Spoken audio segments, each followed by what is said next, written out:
Alright, so hi future LPTs and top notchers. Isang mapagpalang araw po sa inyong lahat at welcome sa ating live session for Filipino Majorship. Okay, so sa mga nandito na, please mention and tag your friends na pumarito na sa ating platform. Nang sa gayon ay sabay-sabay kayong papasa at mag-o-taking. No one should be left behind. Okay, kaya kung mahal mo kaibigan mo, then please mention and tag your friends. Okay, naririnig po ba ako? Wait for a while at i-monitor ko lang. Sige, pakikomento nga po if naririnig ako. Alright, so once again, isang mapagpalang araw po sa inyong lahat. Okay, paki-mention ng inyong mga kaibigan nang sa gayon ay sama-sama kayong mag-o-taking. Alright, andito si Ma'am Ems. Magandang hapon po.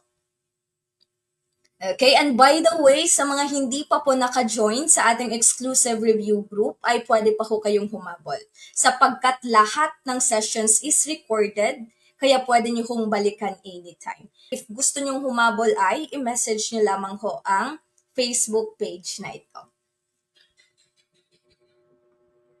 Sige, since marami na tayo, so let's start. Okay, so before we proceed with question number 1 is recommendation muna tayo. Okay, una, if may mga kaibigan kayo na social studies ang kanilang majorship, then we have the duo top notchers for that. Okay, sila Ma'am Ruby at Ma'am Don. You are in good hands with them po. At if ang kanilang majorship naman is English, then we have Ma'am Kimberly for that. At if ang kanilang majorship is science, then we have Ma'am Jonessa for that. Okay, sige. Maraming nagbabalik. Magandang hapon po. Sabi ni Ma'am Janine, LPT 2023 here. Congrats po. Alright, so since marami na tayo, pakikomento nga po, LPT 2024 para alam ko na kayo ay handang-handa na. Okay? May nagbabalik sa Sir Cornando. Hello ma'am, LPT na po ako last March. Thank you so much at God bless you more. Okay, congratulations po sir. Okay, before we proceed with question number 1, pakikomento nga po, LPT 2024. Alright, so nakikita ko na ang inyong mga komento, so let's proceed with question number 1.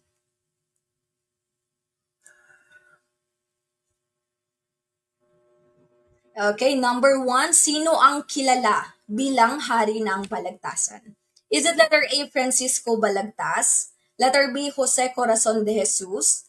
Letter C, Florentino Colliantes? Or letter D, Emilio Mar Antonio? Ano ho ang inyong kasagutan for question number 1? Pakikomento ho. Again, ang hinahanap natin, sino ang kilala bilang hari ng Balagtasan? Alright, I see a lot of letter A. At may iilang sumagot ng letter B, pero mas marami yung sumagot ng letter A. Okay, mabuti at naparito. Again, ang tinatanong is hari ng Balagtasan. So your answer would be, alright, I see a lot of letter A at, okay, hindi po letter A ang tamang sagot. This is letter B, bravo ho ang tamang sagot. Again, letter B, bravo ang tamang sagot. So bakit nga ba? Okay, ganito po yan. Si Francisco Balagtas, siya ay kilala natin bilang ama ng Balagtasan.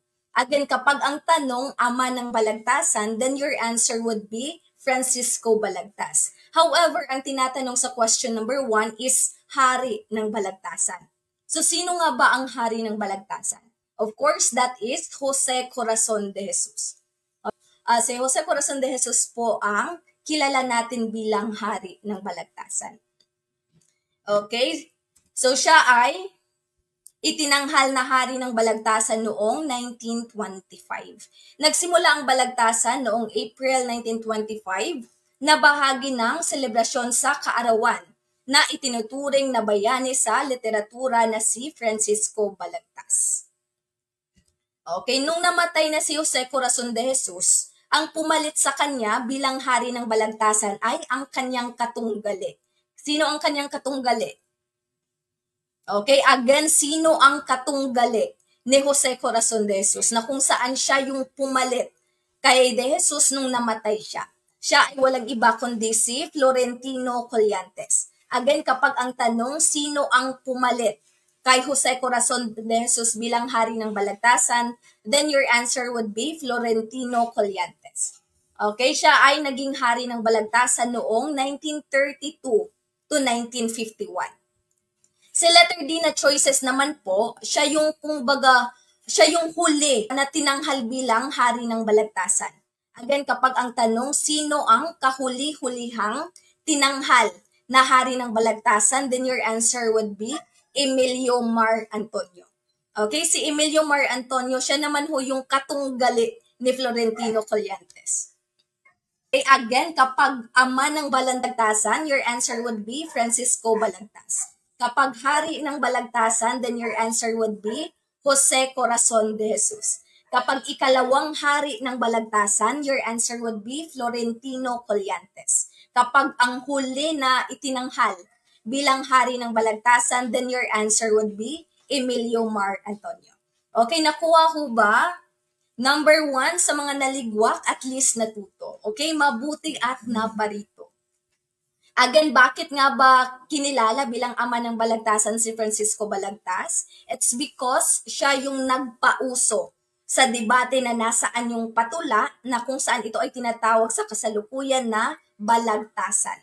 Okay, so heto si Francisco Balagtas. Si Jose Corazon de Jesus, eto naman. Okay, number 2. Ito ay isang kagamitan sa pagtuturo at pagkatuto na buo at ganap sa kanyang sarili at naglalahad ng mga tiyak na takdang aralin. Is it letter A, the TOS or the Table of Specification? Letter B, Banghay Aralin? Letter C, Module? Or letter D, Curriculum? Ano ho ang inyong kasagutan for question number 2? Pakikomento ho. Again, ang hinahanap natin, kagamitan sa pagtuturo at pagkatuto na buo at ganap sa kanyang sarili. Okay, iba-iba ng sagot ang ating Filipino majors. I see a lot of letter C at may E lang sumagot ng letter B. Okay, for this one, this is module ho. Again, module. Kapag sinabi natin kagamitan sa pagtuturo at pagkatuto na buo at ganap sa kanyang sarili, then your answer would be module. How about TOS? Ano yung tatandaan natin pag sinabi nating TOS? Ang TOS naman, ito ay ang masistematikong pamamaraan ng pagtatakda ng lawak ng paksang sasaklawin sa pagsusulit. Mayroong pagsusulit, then your answer would be TOS. How about Banghay Aralin? Okay, pag sinabi nating Banghay Aralin, ang tatandaan nyo ho, ito ay mapa or balangkas ng mga inihandang gawain ng guro. Again, Banghay Aralin before balangkas ng mga inihandang gawain ng guro. Ang curriculum naman, ang tatandaan natin pag sinabi nating curriculum, ito ay kabuuan na nilalaman ng isang pinag-aaralan. Curriculum K4, kabuuan na nilalaman ng isang pinag-aaralan. Okay, but for this one, this is letter C, Charlie ho ang tamang sagot. Okay, this is letter C, Charlie. Okay, nawala yung cursor ko. Okay, letter C, Charlie ho ang tamang sagot. Again, ano yung tatandaan natin pag sinabi ho nating TOS? Pakikomento nga po. Sige, nais kong malaman kung nakuha ba. Again, ano yung tatandaan po natin pag sinabi nating TOS? Ito ay lawak na sasaklawin sa gagawing pagsusulit. Kapag may pagsusulit, that is TOS or the Table of Specification. Kapag Banghay Aralin, ano yung tatandaan natin? Okay, sige, sagot-sagot kayo. It's because the more that you interact, the more na mas matututo kayo. Okay, Banghay Aralin before balangkas ng mga inihandang gawain ng guro. Again, Banghay Aralin, ito ay mapa or balangkas ng mga inihandang gawain ng guro. Pag sinabi naman nating module, ito ay kagamitan sa pagtuturo at pagkatuto na buo at ganap sa kanyang sarili. Okay, curriculum K4, kabuuan na nilalaman ng isang pinag-aaralan. Question number 3. Sino ang tinaguriang ama ng lingwistikang Filipino? Is it letter A, Lope K. Santos, letter B, Manuel Quezon, letter C, Cecilio Lopez, or letter D, Tony Velasquez? Ano ho ang inyong kasagutan for question number 3? Pakikomento ho. Alright, number 3, I see a lot of letter C at of course, that is, sigurado na ho ba tayo dyan? Sige. Again, ama ng lingwistikang Filipino. Okay, I see a lot of letter C and that is letter C, Charlie ho ang tamang sagot. Again, letter C, Charlie ang tamang sagot. Pag sinabi nating ama ng lingwistikang Filipino, your answer would be Cecilio Lopez. How about Lope K. Santos? Ano yung titulo ni Lope K. Santos? Pakikomento nga po. Again, si Lope K. Santos ay kilala natin bilang ama ng Balarilang Tagalog. Again, kapag ama ng Balarilang Tagalog, your answer would be Lope K. Santos. Okay, kapag si Manuel Quezon naman, siya yung kilala natin bilang ama ng wikang pambansa. Okay, how about Tony Velasquez? Ano yung titulo ni Tony Velasquez? Nais kong hintayin ang inyong kasagutan, nais kong malaman kung hanggang saan na yung mga naaral nyo. Again, si Tony Velasquez, siya ay kilala natin bilang ama ng comics. Yan yung tatandaan nyo kasi kapag sinabi nating ama ng comics, that is Tony Velasquez. Pero kapag ang tanong sa board exam, hari ng comics, then your answer would be Mars Ravelo. Again, ama ng comics, Tony Velasquez. Kapag hari ng comics, then your answer would be Mars Ravelo. Okay, lumabas ho si Tony Velasquez sa time namin. Okay, for this one, number 3, this is letter C, Charlie ho ang tamang sagot. Okay, number 4. Ang patlang na unang sistema sa pagsulat ng mga Filipino ay binubuo ng patlang na titik. Is it letter A, Baybayin 21, letter B, Baybayin 17, letter C, Alibata 17, or letter D, Alibata 21? Ano ho ang inyong kasagutan for question number 4? Pakikomento ho. Again, ano ho ang inyong kasagutan? Alright, very good. Number 4, I see a lot of letter B at may IE lang. Sumagot ng letter A. Okay, for this one, this is letter B, bravo ho ang tamang sagot. Again, ano yung rule natin? Kapag nandoon si Baybayin at Alibata sa choices, ano yung unang pipiliin nyo? That is Baybayin. Okay, that is letter B, bravo ho ang tamang sagot. Ang Baybayin ay binubuo ng 17 na titik, na kung saan ito ay may ilang katinig. Again, ilang katinig mayroon ang Baybayin? Ang Baybayin ay binubuo ng 14 na katinig at 3 patinig. Again, 14 katinig at 3 patinig. Okay, 3 patinig. Nakuha ko ba?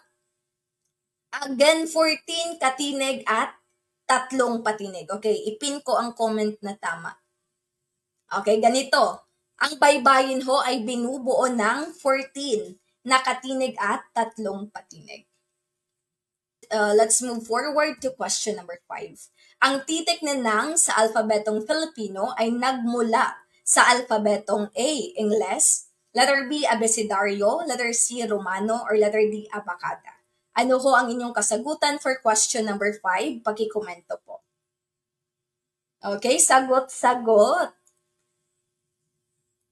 Again, ang titik na nang sa alphabetong Filipino ay nagmula sa alphabetong, okay, iba ng sagot ang ating Filipino majors. Yaan ay, sige, mabuti at naparito. Alright, I see a lot of letter A at may IE lang sumagot ng letter B. For this one, this is letter D, delta ho ang tamang sagot. Okay, this is letter D, delta ang tamang sagot. Ang titik na nang sa alphabetong Filipino ay nagmula sa alphabetong Abacada. Okay, this is letter D, delta ho ang tamang sagot. So, noong 1940, binuo ni Lope K. Santos ang Abacada na may 20 na titik. Okay, this is letter D, delta ho ang tamang sagot. Narito ang nang. Okay, this is letter D, delta ang tamang sagot. Alright, nandito si Mommy Judes. Hi, Ma'am. Number 6, bilang pagtugon sa mabilis na pagbabago, pag-unlad at paglaganap sa wikang pambansa, ang alfabeto ng wikang Filipino ay umagapay din sa pagbabago. Umagapay meaning sumabay sa pagbabago. Alin ang nagpapakita ng wastong pagbabagong nagaganap sa alfabetong Filipino? Is it letter A, alibata, abakada, alfabetong Filipino? Letter B, alibata, abakada, abecedario, alfabeto. Letter C, alibata, abecedario, abakada, pinagyamang alfabeto at alfabetong Filipino. Or is it letter D, alibata, abecedario, abakada, alfabetong Filipino at pinagyamang alfabeto? Okay, ano ho ang inyong kasagutan for question number 6? Pakikomento ho. Alright, iba-iba ng sagot ang ating Filipino majors. I see a lot of letter C at may iilang sumagot ng letter D. Okay, for this one, this is letter C, Charlie ho ang tamang sagot. Okay, so here is our rationalization. Ito ay ang ebolusyon ng alfabetong Filipino.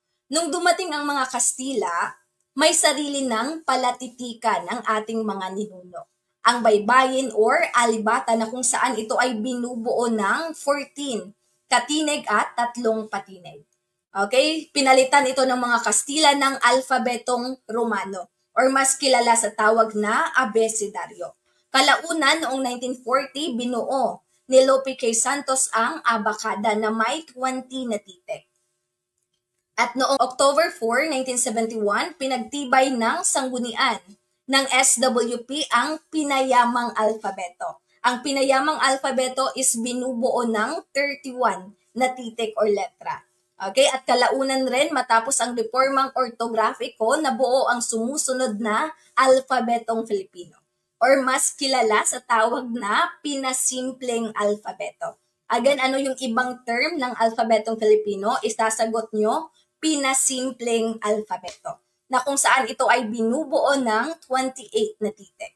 Okay, nakuha ho ba? Kaya ang una is we have alibata, abecedario, abakada, pinayamang alfabeto at ang huli ay ang alfabetong Filipino or mas kilala sa tawag nating pinasimpleng alfabeto. Okay, ano yung source, ma'am? So ito ho ay makikita nyo sa KWF na website mismo. Okay, sa may resibo ho tayo palagi. Sige, nandito si Ma'am Don, ang ating coach for social studies.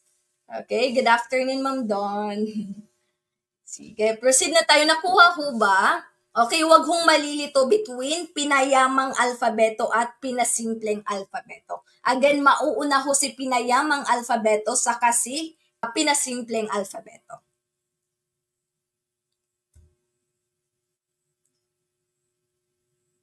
Yes po. Tama, ang pinasimpleng alfabeto ay may 28 na titik. Ito na yung kasalukuyan.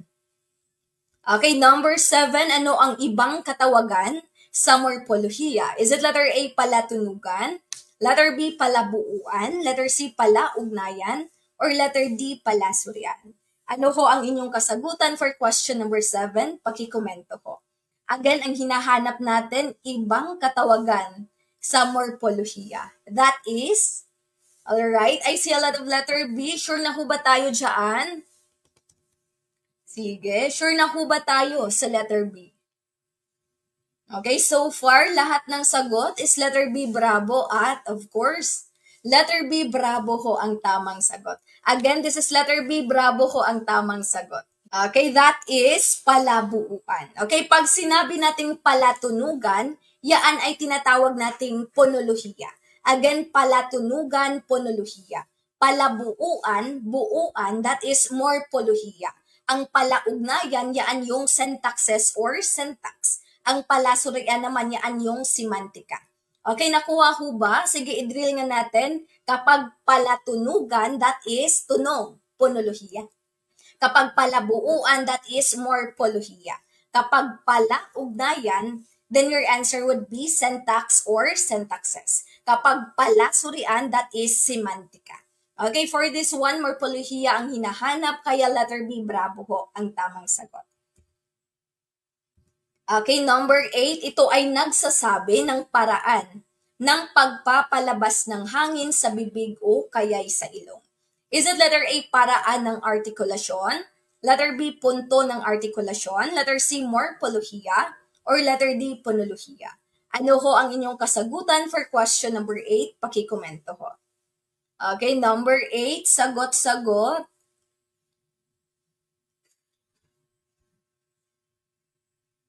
Hala, iba-iba ng sagot ang ating Filipino majors. I see a lot of letter A at may E lang sumagot ng letter B. Okay, kaya kayo nasasaktan. Kasi andyan na yung clue, naghanap pa kayo ng iba. Okay, nagsasabi ng paraan. Paraan ng pagpapalabas ng hangin. That is letter A, alpha ho ang tamang sagot.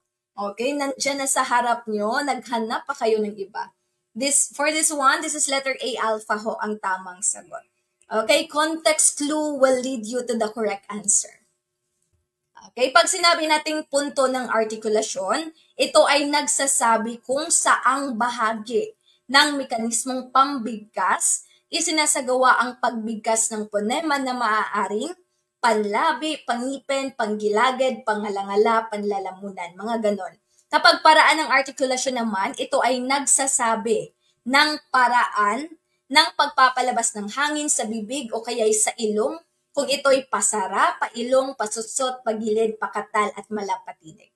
Okay, i-memorize nyo ho ang under sa punto ng artikulasyon at paraan ng artikulasyon. Ito ay natalakay na natin sa ating exclusive group. So, I hope by now ay master nyo na to. Okay, punto ng artikulasyon, under dyan ang panlabi, pangipin, panggilagid, pangalangala, velar, at glutal. Ang under naman sa paraan ng artikulasyon, we have pasara, pailong, pasutsot, pagilid, pakatal, at malapatinig. Okay, ang P at B, kapag ang tanong ano ang punto ng artikulasyon ng P at B, ang isasagot niyo panlabi. Okay, depende sa kung ano yung hinahanap. Kapag ang tinatanong naman is ano ang paraan ng artikulasyon ng P at B, then your answer would be pasara. Okay, depende sa kung ano yung hinahanap. Either punto ng artikulasyon at paraan ng artikulasyon. Sige, i-test natin. Number 9, ano ang paraan ng artikulasyon ng P at P? Is it letter A, pasara, pailong, panlabi, or pagilid? Ano ho ang inyong kasagutan for question number 9? Pakikomento ho. Again, ang hinahanap natin, ano ang paraan ng artikulasyon ng P at B? Paraan. Okay, that is, alright. I see a lot of letter A. Ano-ano nga ulit yung under paraan ng artikulasyon? Again, ano-ano ang under paraan ng artikulasyon? We have pasara, pailong, pasutsot, pagilid, pakatal, at malapatinig. I see a lot of letter A at may iilang sumagot ng letter C. For this one, this is, okay, letter A, alpha ho ang tamang sagot. Paraan ng artikulasyon. Nauna doon ang pasara. Okay? P at B. Okay, pasara. P at B. Pero kapag ang tanong, ano ang punto ng artikulasyon ng P at B, then your answer would be panlabi. Again, kapag ang tanong, kapag pinalitan ito ng punto ng artikulasyon, your answer would be panlabi. Okay, ito yung sinasabi ko, depende sa kung ano yung hinahanap. Kung paraan ng artikulasyon, then your answer would be pasara. Pero kapag punto ng artikulasyon, then your answer would be panlabi. Kaya i-memorize nyo ho ang paraan at punto ng artikulasyon. Okay? Sige. Number 10. Ano ang punto ng artikulasyon ng T, D, at saka N? Is it letter A, pasara, letter B, pailong, letter C, panlabi, or letter D, pangipin? Ano ho ang inyong kasagutan for question number 10? Pakikomento ho. Again, ang hinahanap natin, punto ng artikulasyon ng T, D, at saka N. Yaan ay, okay, punto ng artikulasyon. So your answer would be, okay, iba-iba ng sagot ang ating Filipino majors. I see a lot of letter D at may E lang sumagot ng letter C. For this one, this is letter D, delta ho ang tamang sagot. Okay, letter D, delta. Okay, bigkasin nyo. T, D, at saka N. N, diyaan ay pangipin. Letter D, delta ho ang tamang sagot. Alright, so let's move forward to question number 11. Ang mga sumusunod ay salik ng pagsasalita maliban sa isa. Is it letter A, hangin, letter B, enerhiya, letter C, tunog, or letter D, morpema? Ano ko ang inyong kasagutan for question number 11? Pakikomento ko. Again, ang hinahanap natin, salik ng pagsasalita maliban sa isa. Except saan? Alright, I see a lot of letter D at may IE lang. Sumagot ng letter B, bravo. Okay, mabuti at naparito. For this one, this is letter D, delta ho ang tamang sagot. Okay, this is letter D, delta ang tamang sagot. Ang hangin, enerhiya, tunog, yan ay mga salik ng pagsasalita. Okay, so here is our rationalization. May tatlong salik tayo sa pagsasalita. Una, we have hangin. Okay, pag sinabi nating hangin, ito ay medium sa paglikha ng mga tunog na ating naririnig. Again, kapag medium sa paglikha ng tunog, your answer would be hangin. Kapag enerhiya, yan yung puwersa, energy. Okay, lumilikha ng puwersa sa pagpapalabas ng hangin na nagmula sa baga at sa pagdaan ng hangin ay napapagalaw nito ang babagtingang pantinig na tinatawag na resonador. Ang tunog naman yun yung nagbabago pagdating sa bahagi ng bibig at ilong na gumaganap bilang palatunugan or artikulado. Okay, ang tatandaan nyo kapag sinabing hangin, medium sa paglikha ng tunog. Kapag enerhiya, ang tatandaan nyo, yan yung lumilikha ng puwersa, energy, enerhiya. Kapag tunog naman, yan yung nagbabago. Again, nagbabago, tunog. Okay, na here is a diagram of mga principal na sangkap ng pananalita. Okay, number 12, anong ayos ng dila ang ginagamit sa pagbigkas ng patinig na A? Is it letter A, likod, letter B, gilid, letter C, sentral, or letter D, mababa? Ano ho ang inyong kasagutan for question number 12? Pakikomento ko. Again, ano ho ang inyong kasagutan for question number 12? Again, ang hinahanap natin, ayos ng dila. Ayos ng dila. So your answer would be, alright, I see a lot of letter D at may iilang sumagot ng letter A, alpha. Okay, for this one, ang hinahanap kasi is ayos ng dila. Kaya ang isasagot natin is mababa. Letter D, delta ho ang tamang sagot. Pero kapag ganito ang tanong, anong bahagi ng dila ang ginagamit sa pagbigkas ng patinig na A, then your answer would be central. Okay, magiging central ang sagot nito kapag ang tinatanong is bahagi ng dila. Okay, so here is our diagram. I-memorize nyo ko ulit ito kung nalilito pa rin kayo. Okay, bahagi ng dila we have harap, sentral, likod.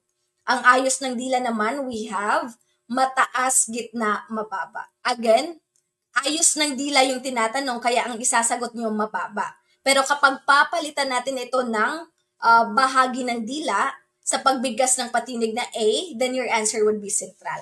Okay, depende sa kung ano yung hinahanap. It's either ayos ng dila or bahagi ng dila. Sige, number 13. Ito'y mga makabuluhang unit ng tunog na nakapagbabago ng kahulugan kapag ang mga tunog ay pinagsama-sama upang makabuo ng mga salita. Is it letter A, phonolohiya, letter B, morpholohiya, letter C, semantika, or letter D, syntaxis? Alright, so andito si Ma'am Regine, ang ating coach for science. Hi, Ma'am Reg. Okay, good afternoon po. Sige, number 13, ano ho ang inyong kasagutan? Number 13, may nakikita ko na sumagot ng letter C. Again, basahing mabuti ang tanong sapagkat sayang ang 1 point. Maraming pwedeng mangyari sa 1 point. It's either pwede mong ikatap, ikapasa, or worst, ikabagsak. Okay, iba ng sagot ang ating Filipino majors, mabuti at naparito. Alright, I see a lot of letter B at may iilang sumagot ng letter C. This is, okay, letter B, bravo ho ang tamang sagot. So, bakit letter B, bravo? Mayroon namang unit ng tunog. Okay, may karugtong kasi ang tanong. Okay, ito'y makabuluhang unit ng tunog na nakapagbabago ng kahulugan kapag ang mga tunog ay pinagsama-sama upang makabuo ng salita. Again, kapag ang tunog ay pinagsama-sama upang makabuo ng salita, yan ay tinatawag na nating morpolohiya. Kaya letter B, bravo ho ang tamang sagot. Pero kapag hanggang ganito, hanggang dito lang yung tanong, hanggang sa kahulugan lang, then your answer would be ponolohiya. Okay, may karugtong ang tanong. Kapag ang tunog ay pinagsama-sama upang makabuo ng salita. So that is morpolohiya. Okay, pero kapag ang tanong is hanggang kahulugan lang, ito'y makabuluhang unit ng tunog na nakapagbabago ng kahulugan, then your answer would be ponolohiya. Okay, pero isaalang-alang natin na may karugtong. So this is morpolohiya ho ang tamang sagot. Okay, nakuha ko ba? Sige, again sa pagbabasa ng tanong, basahing mabuti hanggang dulo. Hindi yung may nakita lang kayo na context clue, ay, alam ko na to. Okay, hindi ho pwedeng ganun sapagkat sayang ang 1 point. Okay, nakuha ko ba? Ang semantika, ano yung tatandaan natin pag sinabi nating semantika? Again, ano ang tatandaan natin pag sinabi nating semantika? Ito ay, okay, semantika meaning, kahulugan ng isang salita sa kung paano siya ginamit sa pangungusap. Kahulugan, semantika. Okay, very good. Si Ma'am Giselle.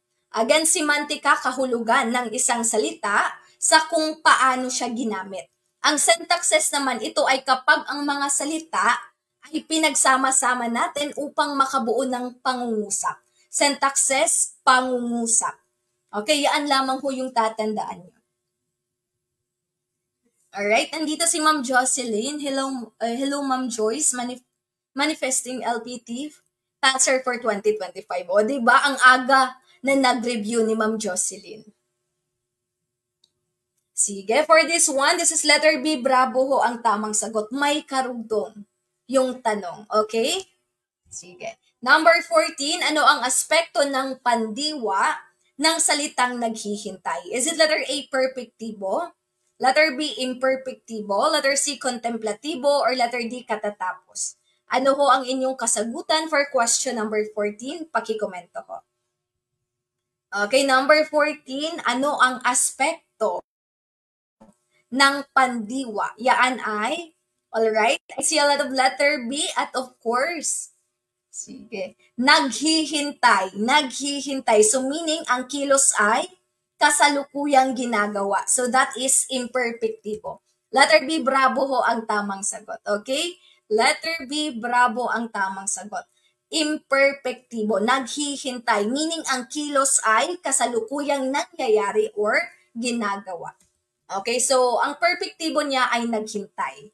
Kapag naghihintay, yaan ay imperfectibo. Kapag contemplatibo naman, meaning hindi pa nangyayari ang kilos. Ang kilos ay gagawin pa lamang sa hinaharap. So, the answer would be, okay, letter B, bravo ho ang tamang sagot. Kapag naghintay, yan ay perfectibo.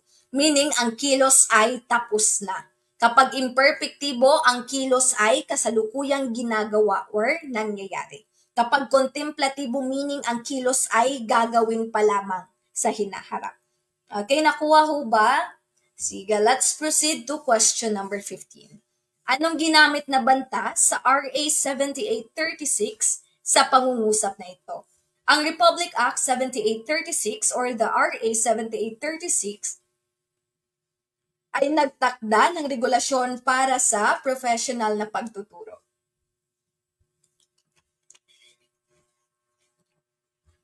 Alright, is it letter A, panaklong, letter B, toldok kuwit, letter C, tandang, padamdam, or letter D, panipe? Ano ho ang inyong kasagutan for question number 15? Pakikomento ko. Okay, iba-iba ng sagot ng ating Filipino majors. I see a lot of letter A at marami ang sumagot ng letter D. Okay, again, ang hinahanap natin, anong bantas raw ang ginamit sa RA 7836. That is, okay, 7836, the close and open parenthesis. So, yan ay tinatawag nating, hala, ang daming sumagot ng, okay, this is, iba-iba. Marami ang sumagot ng letter D, Delta. Mabuti at naparito. For this one, this is letter A, alpha ho ang tamang sagot. Again, close and open parenthesis. Yan ay tinatawag nating panaklong. Pag sinabi nating panipe, yan yung quotation mark. Again, panipe, yan yung quotation mark. Ito, yung double quotes.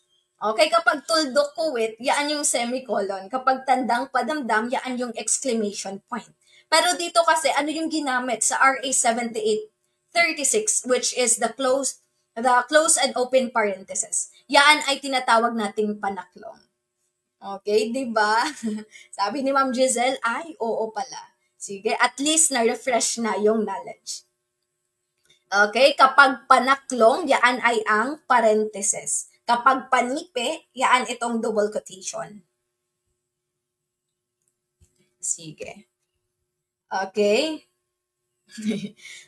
So, let's ating i-discuss ang mga iba't ibang uri ng bantas. Okay, una we have tuldok. Sa Ingles, ito ay tinatawag nating period. Kapag tandang padamdam, sa Ingles, yan ay tinatawag nating question mark. Kapag tandang padamdam, yan ay exclamation point. Kapag kuwit, comma. Kapag kudlit, isang kudlit, apostrophe. Kapag quotation mark, quotation, yan ay panipe. Kapag tutuldok, yan ay tinatawag nating colon. Kapag tuldok kuwit, din semicolon. Okay, panaklong, yan yung sagot sa previous na tanong, yan ay parenthesis. Kapag tutuldok-tuldok, again, tutuldok-tuldok, yan ay ellipsis. Kapag gitling, yan ay tinatawag nating hyphen. Alright, nakuha ho ba? If hindi pa memorize at nalilito pa rin, i-screenshot nyo na lamang po to.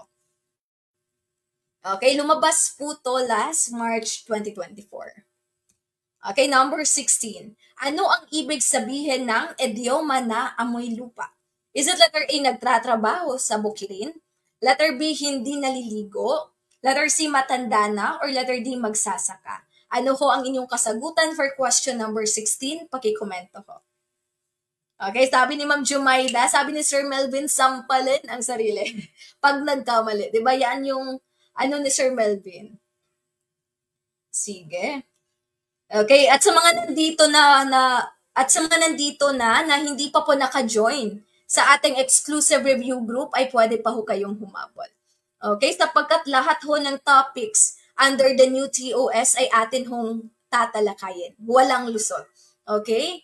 For this one, I see a lot of letter C at may IE lang sumagot ng letter A. Mabuti at naparito.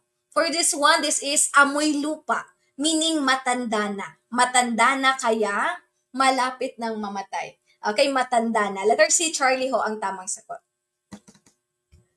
Okay, number 17, alin sa mga sumusunod na titik ng alphabetong Filipino ay isang hirang? Is it letter A, the Y, letter B, I, letter C, V, or letter D, M? Ano ho ang inyong kasagutan for question number 17? Pakikomento ho. Okay, ganitong mga tanungan ho ang madalas lumabas sa board exam, kaya dapat ay i-memorize nyo ho ang mga hiram na titik ng alphabetong Filipino. Alright, I see a lot of letter C at of course, letter C, Charlie ho ang tamang sagot. Okay? Ano-ano nga ulit yung mga hiram na titik ng alphabetong Filipino? Pakikomento nga po. Again, ano-ano ang hiram na titik sa alphabetong Filipino?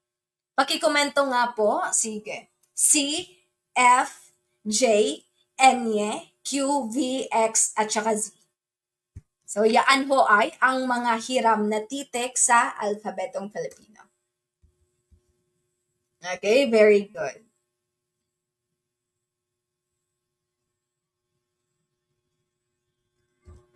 Okay, number 18. Nahulog ang bata. ibigay ang ayos ng pangungusap na ito? Is it letter A, padamdam? Letter B, tambalan? Letter C, karaniwan? Or letter D, di karaniwan? Ano ko ang inyong kasagutan for question number 18? Pakikomento ko. Okay, number 18, may nakita ako na sumagot ng letter A. At the rest is letter C, Charlie na. Alright, marami ang sumagot ng letter C. Again, ang hinahanap is ayos ng pangungusap.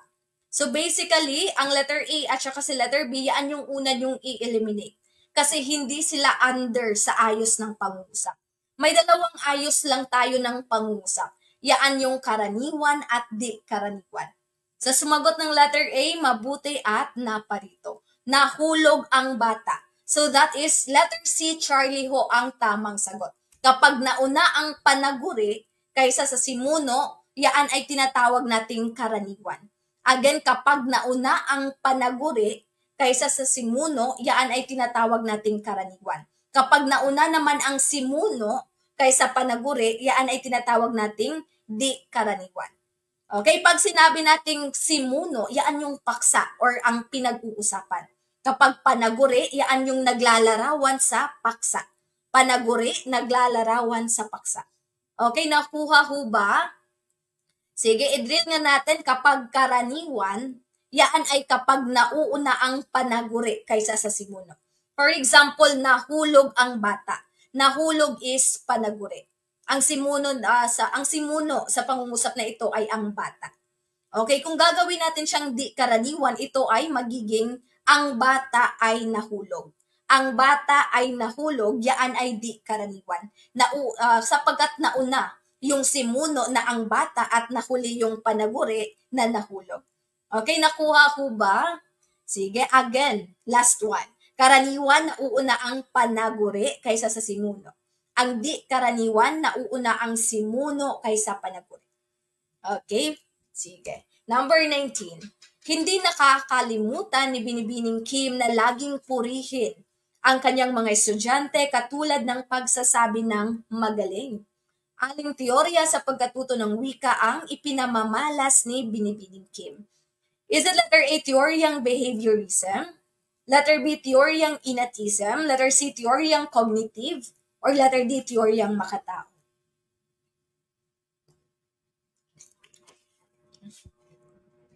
Alright, I see a lot of letter A and of course that is, sige, letter A, alpha ho ang tamang sagot. So bakit letter A, alpha? Ano yung context clue na pwede ho nating i-highlight? Pakikomento nga po. Again, ano ang context clue na pwede nating i-highlight? Yun ay ang pagsasabi ng magaling. That is reward. That is under reward and reinforcement. Okay, magaling, very good, pagpupuri, that is under behaviorism. Okay, kapag sinabi naman nating innatism, meaning likas na natututo ang isang bata kahit hindi turuan. From the word innate, meaning likas na natututo ang isang bata kahit na hindi turuan. Pag sinabi naman nating teoryang cognitive, ang teoryang ito ay naniniwala na ang pagkakamali ay palatandaan ng pagkatuto. Okay? Okay lang na magkamali. Importante ay natuto. Yaan yung teoryang cognitive. Kapag sinabi naman nating teoryang makatao, from the word makatao, meaning isinasaalang-alang ang emosyon or saloobin ng isang bata. Sige, number 20, I take vitamins pero payat pa rin. Anong kaantasan ito ng wika? Is it letter A, balbal? Letter B, ecolect? Letter C, lalawiganin? Or letter D, colloquial? Ano ko ang inyong kasagutan for question number 20? Pakikomento ko. Again, I take vitamins pero payat pa rin. So that is, okay, Taglish. So ang Taglish is under. Alright, I see a lot of letter D at of course, letter D, delta ho ang tamang sagot. Colloquial. Ang tatandaan natin pag sinabi natin colloquial is pagpapaikli at Taglish. Again, kapag involve yung pagpapaikli, ang mayroon naging meron, ang kapag Taglish, yan is under colloquial. How about balbal? Ano ang tatandaan natin pag sinabi nating balbal?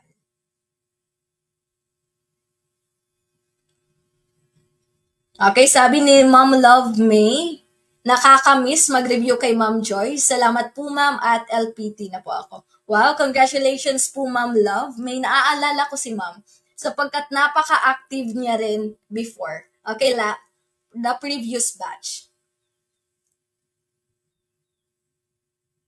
Okay, balbal, yan yung pinakamababang antas ng wika. Again, pinakamababang antas ng wika, that is balbal. Okay, ang ekolek, yan naman yung wika na nabubuo sa loob ng tahanan. Ekolek, loob ng tahanan.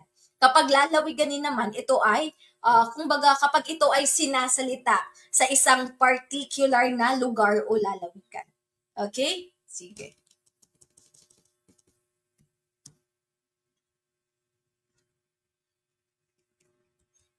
Okay, number 21, ito ay pahayagan na nakasulat sa Ingles na kung saan ang target na mambabasa ay mga nakakaangat sa buhay. Anong uri ng pahayagan ito? Is it letter A, tabloid?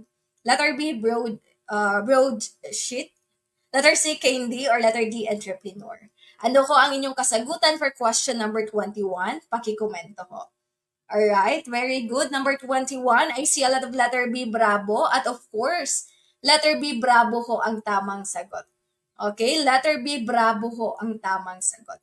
That is, kapag ang target na mambabasa ay mga nakakaangat sa buhay. Letter B, bravo ho ang tamang sagot. How about tabloid? Ang tabloid naman, ito yung pahayagan na kung saan tinatawag itong pangmasa. Again, tabloid, ano yung tatandaan nyo? Pangmasa na pahayagan. Kapag candy naman, ito ay pahayagan na kung saan ang target na mambabasa is mga dalagang kabataan. Again, kapag candy, ito ay pahayagan na kung saan ang target na mambabasa is mga dalagang kabataan. Ang entrepreneur naman, of course, from the word entrepreneur, meaning it's all about business. Ito yung pahayagan na tungkol sa business, mga future businessman at businesswoman. Okay? Sige. Number 22, ang salitang pamalo ay dumaan sa anong pagbabagong morphoponimiko? Is it letter A, asimilasyong di ganap? Letter B, asimilasyong ganap? Letter C, pagkakaltas ng ponema? Or letter D, reduction? Ano ho ang inyong kasagutan for question number 22? Pakikomento ko. Again, ang salitang pamalo ay dumaan sa anong pagbabagong morphoponimiko? That is, alright, tapos na natin tong talakayin sa ating exclusive group.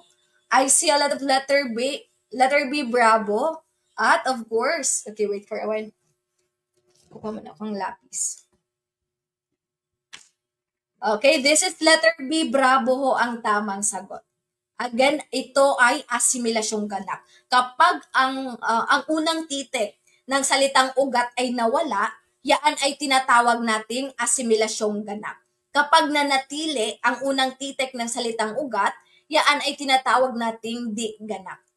Again, magiging asimilasyong ganap lamang ang isang salita kapag nawala ang unang titik ng salitang ugat. Okay, nawala yung titik na letter P, naging pamalo. So that is under asimilasyong ganap. Okay? Sa asimilasyong di ganap is pampalo. Nandyan pa, nanatili ang unang titik ng salitang ugat. Pero kapag gagawin natin siyang asimilasyong ganap, mawawala ang unang titik ng salitang ugat. Naging pamalo. Okay, 'di ba may panuntunan pagdating sa asimilasyon na kapag ang inuunlapi ang salita ay nagsisimula sa GLRST, ang gagamitin ay pan. Kapag ang inuunlapi ang salita ay nagsisimula sa P at B, ang gagamitin is the, pam. Okay, natatandaan pa ba? Again, kapag ang inuunlapi ang salita ay nagsisimula sa DLRST, ang gagamitin is pan. P-A-N. Pero kapag ang inuunlapi ang salita ay nagsisimula sa P at saka B, ang gagamitin is the PAM. P-A-M. Okay? I hope naaalala pa. Kasi tapos na natin tong na-discuss sa ating previous na session. Okay? Sige. So pag sinabi nating pagkakaltas ng ponema, meaning kinakaltas ang huling patinig ng salitang ugat kapag ito ay nilalagyan ng hulapi. For example, sunod plus in, okay, tatanggalin ang huling patinig ng salitang ugat, which is the O, naging sundin. Sa madaling salita, sa pagkakaltas ng ponema ay isang ponema lang yung nawala. Okay, kabaliktaran naman ito ng reduksyon. Pag sinabi kasi nating reduksyon, ito ay pagpapaikli at pagpapabilis ng pagbigkas ng salita. So dito, maraming ponema ang nawala. Okay, for example, ang hintay ka, naging teka. Ang tayo na, naging tena. Okay, yun yung pagkakaiba ng pagkakaltas ng ponema at pagpapaikli ng salita. Okay, number 23, anong batas ang nagpapatibay na Tagalog ang magiging batayan ng ating wikang pambansa? Is it letter A, kautosang tagapagpaganap bilang 134? Letter B, kautosang pangkagawaran bilang 7? Letter C, saligang batas ng 1987, Article 14, Section 6 to 9? Or letter D, Batas Republika 7104? Okay, iba-iba ng sagot ang ating Filipino majors. I see a lot of letter A at may iilang sumagot ng letter B, bravo. Okay, mabuti at naparito. Sapagkat ang tamang sagot ho rito is letter A, alpha, ang tamang sagot. Again, ang hinahanap is anong batas ang nagpapatibay sa Tagalog. So that is kautosang tagapagpaganap bilang 134.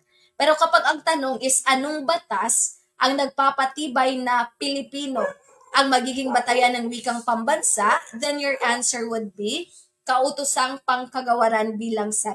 Pilipino 7. Okay? Kapag sa Ligang Batas ng 1987, Article 14, Section 6 to 9, ito naman yung batas na nagpapatibay na Filipino yung magiging batayan ng ating wikang pambansa. Okay, nakuha ho ba? Again, si letter A, alpha, Tagalog. Si letter B, Pilipino. Si letter C is Filipino. Okay, yun lamang. Itong mga batas na to yung napaka-importante. Kaya dapat ay i-memorize niyo ho ito. How about letter D, Delta? Batas Republika 7104. Anong batas yan? Sige, nais kong hintayin ang inyong kasagutan. Again, kapag sinabi nating Batas Republika 7104, ito ay ang batas na nagpapatibay sa. Okay, very good si Ma'am Jocelyn. Ito ay ang batas na nagpapatibay sa pagtatag ng komisyon sa wikang Filipino. Sino nga ulit yung unang komisyoner sa KWF? Again, ang tanong, sino ang unang komisyoner sa KWF? Dito kayo nalito the last time. Again, ang tanong, sino ang unang komisyoner sa KWF? Siya ay walang iba kundi sige, nais kong hintayin ang inyong kasagutan sapagkat nasabi ko na to sa ating mga previous session. Okay, iba-iba pa rin kayo ng sagot. Again, kapag unang commissioner sa KWF, your answer would be Virgilio Almario. KWF, unang commissioner, that is Virgilio Almario. Okay, kapag kasalukuyang commissioner sa KWF, then that is Arthur Casanova. Si Jaime de Vera, siya yung nalilito kayo. Siya yung unang tagapangulo ng SWP.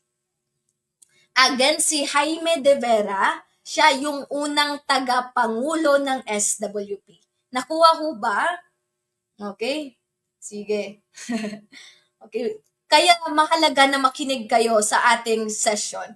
Okay? Sapagkat hindi lahat ng sinasabi ko is nilalagay ko sa presentation. Kasi minsan, okay, nasa utak na kung ano yung naaalala ko, yun yung sasabihin ko para ma-drill rin sa inyo. Again, kapag unang tagapangulo ng SWP or surian ng wikang pambansa, unang tagapangulo, your answer would be Jaime de Vera. Kapag unang commissioner sa KWF, then that is Virgilio S. Almario. Okay? Virgilio S. Almario, unang commissioner sa KWF. Kapag kasalukuyang commissioner sa KWF, your answer would be Arthur Casanova. Okay, nakuha ho ba? Sige, papuso nga if nakuha. Or nalilito pa rin. Okay, mabilis ba akong magsalita or sakto lang? Sabi ni Ma'am Jocelyn, sorry po your own. Hindi ko na po maalala. Sige, nakuha ho ba? Sige, nakuha naman siguro. Hala, nalilito pa rin. Sige, last time. One last time. Bibigyan natin ng chance. Okay, kapag SWP, unang tagapangulo ng SWP, si Jaime De Vera. Unang commissioner sa KWF, isasagot nyo, Virgilio Almario. Kasalukuyang commissioner sa KWF, that is Arthur Casanova. Okay, I hope that is clear na. Sige. Okay, number 24 na tayo, proceed na tayo. Anong taon ipinatupad ang Filipino bilang wikang pambansa ng Pilipinas? Is it letter A, 1937, letter B, 1959, letter C, 1987, or letter D, June 19, 1861? Ano ho ang inyong kasagutan for question number 24? Pakikomento ho. Alright, very good. I see a lot of letter C at of course, letter C, Charlie ho ang tamang sagot. 1987. Okay, 1987. Pag sinabi nating anong taon ipinatupad ang Tagalog bilang batayan ng wikang pambansa, then your answer would be 1937. Kapag anong taon ipinatupad ang Pilipino bilang wikang pambansa, that is 1959. Pero ang hinahanap kasi natin sa number 24 is anong taon ipinatupad ang Filipino, yung F. So, ang isasagot nyo, 1987. Okay? Sa letter D naman, June 19, 1861, paboritong-paborito yan ng ating Gen Ed. So, yan ay ang kaarawan ng ating pambansang bayani na si Dr. Jose Rizal. Okay? June 19, 1861. Letter A, Tagalog. Letter B, Pilipino. Letter C, Filipino. Okay? Sige. Number 25, ang audiolingual method ay ibinatay sa teoryang, is it letter A, teoryang makatao? Letter B, teoryang behaviorism? Letter C, teoryang innatism? Or letter D, teoryang cognitive? Ano ho ang inyong kasagutan for question number 25? Pakikomento ho. Okay, number 25, may nakikita ako na sumagot ng letter B. Okay. Iba-iba ng sagot ang ating Filipino majors. I see a lot of letter B at may iilang sumagot ng letter C. Again, ang audiolingual method. Ano nga ulit yung tatandaan natin pag sinabi nating audiolingual method? Sige nga, again, ano yung tatandaan natin pag sinabi nating audiolingual method? Okay, dito ay kapag ang isang bata raw ay natututo sa pamamagitan ng pagsasaulo, panggagaya, mga drills. So, yan yung audiolingual method. Ngayon, ang tanong, saan ba nakabatay yung pagsasaulo, pag-uulit, pagdidrills? So, that is under behaviorism. Kaya letter B, bravo ho ang tamang sagot. Okay, this is letter B, bravo ang tamang sagot sa pagsasaulo or pagmimemorya. Ibinatay sa teoryang behaviorism. Kaya letter B, bravo ho ang tamang sagot. Okay, nakuha ho ba? Sige, number 26, kinilala siya bilang makata ng pag-ibig at hari ng balagtasan ng kanyang panahon. Siya ang sumulat sa titik ng makabayang awitin na Bayan Ko. Is it letter A, Francisco Baltazar? Letter B, Tony Velasquez. Letter C, Jose Corazon de Jesus. Or letter D, Amado V. Hernandez. Ano ho ang inyong kasagutan for question number 26? Pakikomento ho. Of course, pa-sit in daw, sabi ni Sir. Okay, umupo po kayo. Number 26, iba-iba ang sagot ng ating Filipino majors. I see a lot of letter C at may iilang sumagot ng letter B at saka letter A. Again, that is question number 1. Okay, ang tanong na ito is parang binago lang. Hari ng balagtasan. May sumagot pa rin na Francisco Baltazar. Again, hari ng balagtasan. Hala, number 1 po to. 26, kinilala siya bilang makata ng pag-ibig at hari ng balagtasan. So, dapat ngayon na itatama nyo na to.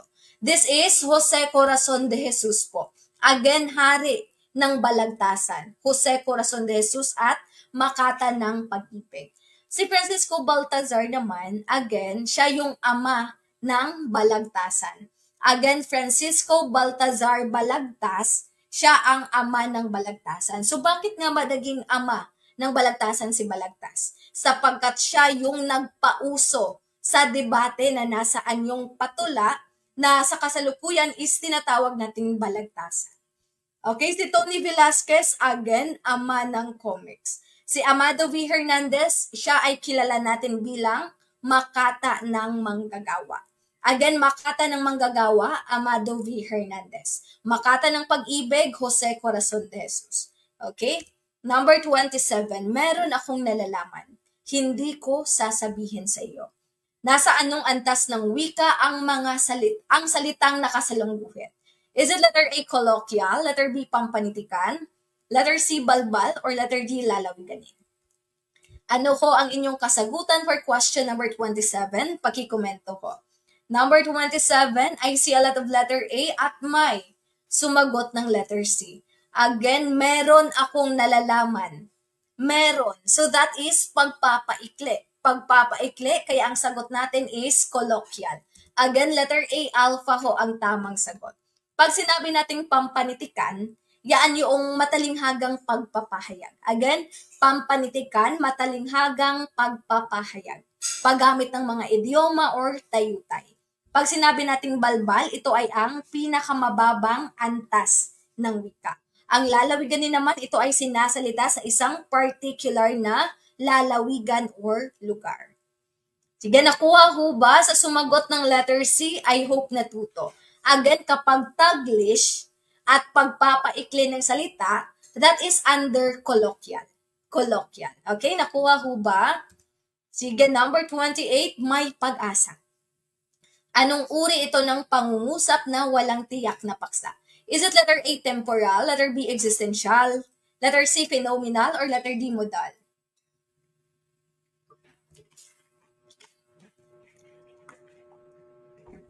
Ano ho ang inyong kasagutan for question number 28? Pakikomento ho. Okay, I see a lot of letter B at may. Iilang sumagot ng letter D, delta.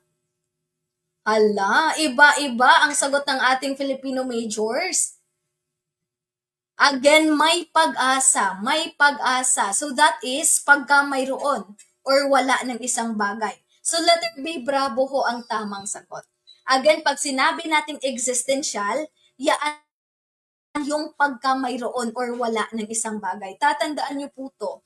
Kasi ito yung mga basic questions na dapat alam nyo before you take the board exam. Okay, temporal, yan yung involve ang time. Bukas na, mamayang alas 12, mga ganyan. Kapag existential, ito ay ang pagka mayroon or wala ng isang bagay. Okay, kapag phenomenal naman, yan yung mga pangkalikasan na phenomenon.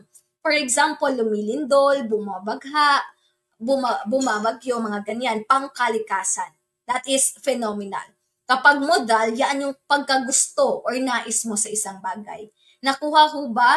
Kapag sinabing gusto kong magkaroon ng lisensya, that is under modal. Pagkagusto or nais mo sa isang bagay, that is modal. Okay, tatandaan nyo ho ito kasi sayang yung 1 point. Number 29, anong variety ng wika ang tinatawag na makeshift language or mas kilala sa tawag na nobody's native language? Is it letter A, Creole, letter B, Ecolec, letter C, Ediolec, or letter D, Pidgin?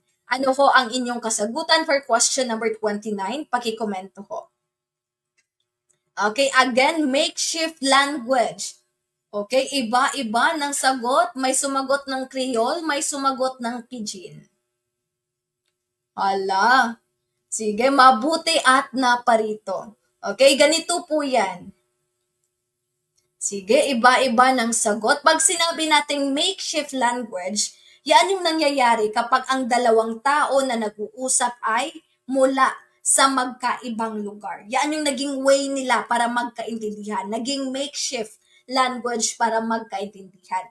For example, ikaw bili akin produkto mura. So yan ay tinatawag nating pidgin. So this is letter D, delta ho ang tamang sagot. Okay, kapag ang pidgin ay naging nativized language na siya kalaunan, yan ay tinatawag na nating Creole. Again, kapag naging nativized language na siya kalaunan, yan ay tatawagin na nating Creole. Again, unang naging pidgin, saka naging Creole. Pidgin hanggang sa naging Creole. Okay, ganun ho yun. Ang ecolic naman, again, sinasalita or nabubuo sa loob ng tahanan. Ang edulect, that is identity dialect. For example, kay Jessica Soho, di umano, mga ganyan. Again, identity dialect. Ed for identity dialect. Kapag sinabing pidgin, ang tatandaan nyo, makeshift language at nobody's native language. Yaan yung pidgin. Kapag naging nativized language na siya kalaunan, yaan ay tinatawag na ho nating Creole. Okay, Creole. For example ay ang Chavacano ng Zamboanga. Okay, number 30, tukuyin ang stratehiyang pangkatang pampagkatuto na natatampok batay sa mga sumusunod na hakbang na ginagawa ng guro. Una is inilalahad sa klase ang suliranin o paksa. Ikalawa, nag-isip ng isahan ang mag-aaral. Ikatlo, isang pares ng mag-aaral ang nag-iisip tungkol sa suliranin o paksa. Ikaapat is ibinahagi sa klase ang napag-usapan. Is it letter A, the think, pair, share? Letter B, the round robin reading? Letter C, the jigsaw technique? Or letter D, the fishbowl technique? Ano ho ang inyong kasagutan for question number 30? Pakikomento ho. Alright, I see a lot of letter A at may sumagot ng letter D, delta. Okay, again. Sige, basahin mabuti ang tanong. Okay, I see a lot of letter A and that is, of course, letter A, alpha ho ang tamang sagot. Okay, andyan na yung clue o, isang pares ng mag-aaral. Pair, isang pares ng mag-aaral. Again, hanapin muna yung context clue, saka kayo sasagot. It's because context clue will lead you to the correct answer. Diba, una is inilahad sa klase, nag-isip ng isahan, at saka ipinares na. That is letter A, alpha ho ang tamang sagot. So, pag sinabi kasi nating jigsaw technique, sige, i-ration natin ang choices para kahit balik-balik na rin man ang tanong is makakasagot pa rin kayo. Okay, ito yung nakagandahan sa atin sapagkat lahat ng choices is nire-ratio natin. Again, kapag jigsaw technique, meaning may isang mag-aaral or may isang pangkat ng mag-aaral ang eksperto sa isang topic na kung saan sila yung magtatalakay. Again, sa jigsaw technique, may isang mag-aaral or pangkat ng mag-aaral ang eksperto sa isang topic na kung saan sila yung magtatalakay. Ang round robin reading naman, meaning, kung baga salita na pagbasa. Ang fishbowl technique naman, ito yung kagamitan sa pagkatuto na kung saan ito ay para sa mga mag-aaral na may mataas na kasanayang pag-iisip. Sapagkat sa fishbowl technique, mag-aaral lahat ng gagawa ng gawain. Again, sa fishbowl technique, mag-aaral lahat ng gagawa ng gawain. Ano nga ulit yung tatlong pangkat ng fishbowl technique? Sige, pakikomento nga po, ano ang tatlong pangkat ng fishbowl technique? Natalakay na ho natin to. Sige, nais kong malaman kung natatandaan pa ba. Again, ano ang tatlong pangkat ng fishbowl technique?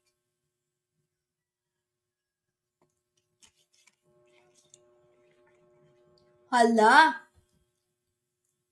Okay, sige. Nakalimutan na ba? Sige, kahit random. We have the nucleus, outer group, at saka outermost. Huwag niyong kalimutan. Sayang ang 1 point.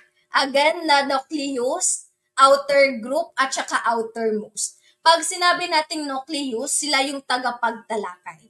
Again, nucleus, sila ang tagapagtalakay. Ang outer group, sila yung taga-masid at taga-puna. Again, outer group, sila yung taga-masid at taga-puna. Si outermost, sila naman yung taga-pagsabi. Okay, natatandaan na ba? Again, nucleus, outer group, at saka outermost. Yan yung tatlong pangkat ng fishbowl technique. Sige, pag sinabi natin round robin, ito yung reading routine na kung saan ang students are called on to read a small portion of a text aloud to the class and then a new reader is called. So, silbi, bale, salitan sa pagbasa. Yan yung round robin na reading. Number 31 hanggang 35 lang po to. Number 31, tinuro ni Teacher Kim ang kahulugan patungo sa halimbawa ng pangalan. Pagkatapos ay nagpabigay siya ng 3 halimbawa ng mga pangalan at bawat uri nito. Sa sitwasyong ito, ang metodo na ginamit ng guro sa pagtuturo ay, is it letter A, dulog pasaklaw? Letter B, dulog pabuod? Letter C, Suggestopedia? Or letter D, ALM? Again, this is letter C, Charlie Ho. Again, letter C, Suggestopedia? Or letter D, ALM? Okay, naduduling na sa pagtatay. Okay, andito si Ma'am Robs. Si Ma'am Doc. Hi, Ma'am Doc. Sige, number 31, that is, nagsimula sa kahulugan patungo sa halimbawa. Again, kahulugan patungo sa halimbawa. Iba-iba ng sagot ang ating Filipino majors. Kahulugan, general, to halimbawa, specific. So that is, all right. I see a lot of letter A at marami rin ang sumagot ng letter B. For this one, this is letter A, alpha ho ang tamang sagot. Again, letter A, alpha ang tamang sagot. Ano yung context clue natin? Nagsisimula sa kahulugan patungo sa halimbawa. General to specific, so that is pasaklaw. Letter A, alpha ho ang tamang sagot. Okay, so here is our rationalization. Pag sinabi natin pasaklaw or deductive, yan ay kapag nagsisimula sa tuntunin patungo sa halimbawa. Again, nagsisimula sa tuntunin, general to specific, yan ay pasaklaw. Pero kapag nagsisimula sa halimbawa patungo sa tuntunin, specific to general, so yan ay pabuod. Okay, nakuha ho ba? Again, kapag pasaklaw, general to specific. Kapag pabuod, yan ay specific to general. Sige, number 32, malaki ang nagagawa ng mga grapikong pantulong sa integrasyon at paglalagom ng kaisipang nakapaloob sa isang tekstong binasa. Alin sa mga pantulong sa ibaba ang mabisang magagamit sa paghahambing ng katangian ng dalawang bagay? Is it letter A, the fishbone technique? Letter B, the Venn diagram? Letter C, the fishbowl technique? Or letter D, cyclical, the chart? Ano ho ang inyong kasagutan for question number 32? Pakikomento ho. Okay, 32, I see a lot of letter B at of course, letter B, bravo ho ang tamang sagot. Ano yung context clue natin? Again, ano yung context clue na pwede nating i-highlight? Yan ay ang magagamit sa paghahambing ng katangian. So that is Venn diagram. Letter B, bravo ho ang tamang sagot. Okay, how about fishbone technique? Kailan ba natin ginagamit ang fishbone technique? Okay, ngayon nais kong malaman, kailan ba natin ginagamit ang fishbone technique? Fishbone technique, kailan ho natin ginagamit?